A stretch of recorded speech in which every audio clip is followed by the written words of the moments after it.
But I'd like to get right into the importance, of the winter solstice. The winter solstice is the beginning marks the beginning of the year. You see that? And when you say the beginning of the year, you could talk about an agricultural year. We could talk about a financial year. We can talk about a governmental year. What kind of year are we speaking about?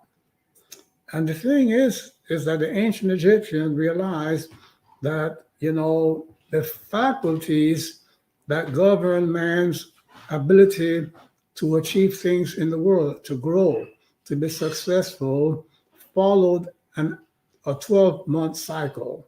And, a cycle, measured by, certain, Earth-Sun relationships, called the declination of the sun.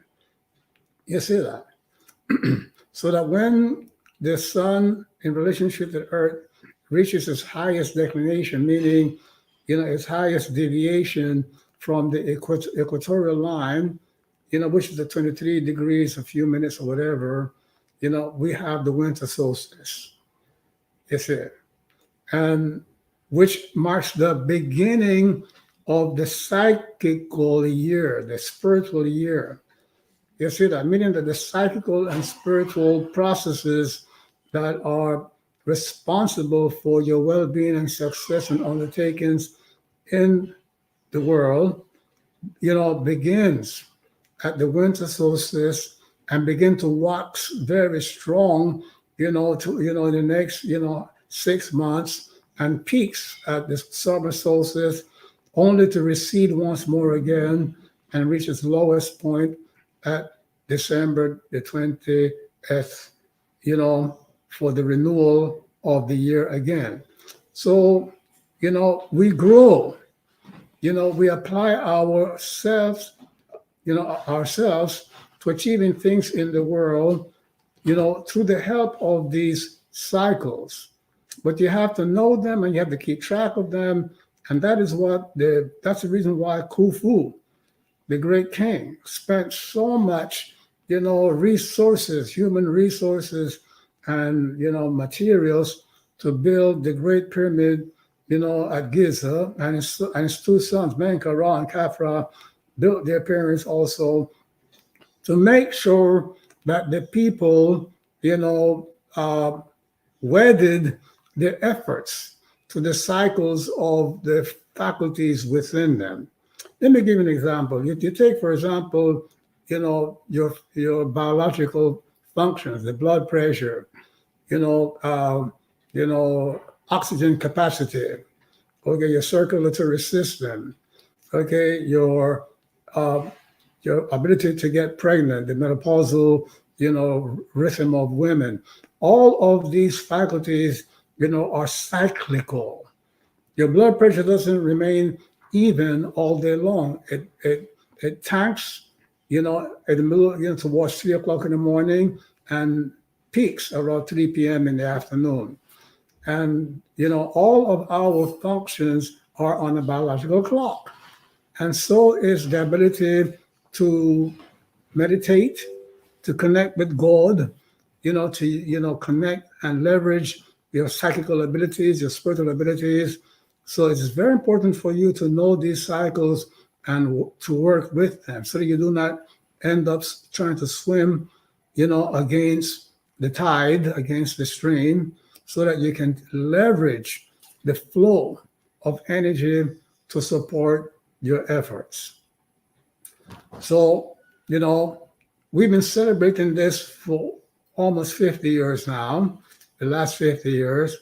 And this is what has given us insight into the nature of the winter solstice, because the ancients did not leave an academic, set of instructions on what the solstice is and how to observe it and things of that nature.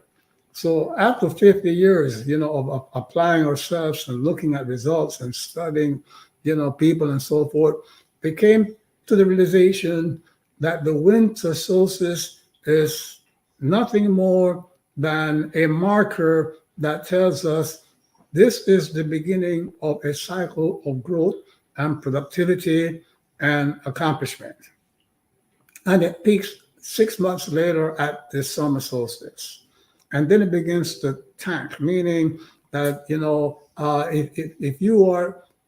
if you begin, for example, to put your greatest effort into achieving your goals, your large goals, if you start at the winter solstice, then you have the support of the geomagnetic forces, of the earth to achieve your goal. If you begin that project, let's say on June the 30th, for example, then you don't no longer have the support of the geomagnetic force and things of that nature. You see that? You might be asking, well, what do you mean by geomagnetic force? Well, when animals, pigeons and all the animals fly from the northern hemisphere to the southern hemisphere when the winter comes, they're following a geomagnetic highway. They're being guided by what we call ley lines, geomagnetic, streams. You see that? Okay, and our body reacts to this force. This force is what turns the needle of a compass. So the geomagnetic force can turn the needle of a compass. It also affects you. And your receptors for the geomagnetic forces are what the ancient yogis called the chakras, meaning that we have, electromagnetic and geomagnetic, structures within us that assimilate these forces and affect our ability to function successfully if we work with them, and to have a bad and rough time if we work against them, with full ignorance that they are harming us. So it's important for you to understand that there's this beautiful ancient science that, recognizes and enables people to take advantage of them and harmonize with them. In the Taoist tradition of ancient China, they are called, the science is called feng shui. For example, you see that. In the yogic tradition, it's called, of course, Kundalini Yoga. Okay, and I wrote a book, Light on Kundalini Yoga, where I showed that there are 14 chakras, not 7, chakras as we have been, misguided to believe. The proof is there. You see that? So we are proud to announce that we have made tremendous progress in our understanding and presentation, of, the not only what we call the winter solstice. It's the beginning of a 3-month period of renewal of our psychical, body. It's a renewal of our spiritual body. Okay, so you're not going to get much benefit from just meditating on the 4 days of the solstice. That's the beginning of a process that begins, on December the 20th and goes all the way to March, the 20th. Meaning that, come the solstice, if you just simply meditated for those 4 days, every psychologist will tell you cannot make, significant changes in your life and conduct and performance with 1 or 4 days of meditation. You have to dedicate at least 21 consecutive days, armed with a very powerful system that, has the full understanding of man's, inner mechanism, the spirit, the psyche, the mind, and so on. So this is what we have put together.